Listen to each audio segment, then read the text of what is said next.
Hello sa lahat ng mga supporters ko dyan. Kumusta? Kayong lahat.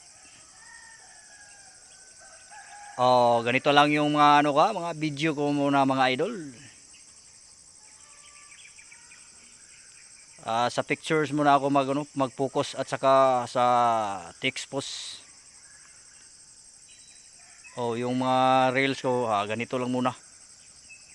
Saka na ako babanat sa reels pag okay na. Okay na ang lahat. Mawala na yung issue ko sa page.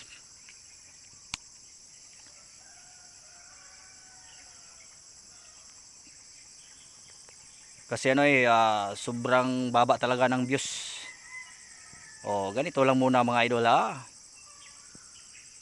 Okay mga idol, salamat sa inyong lahat.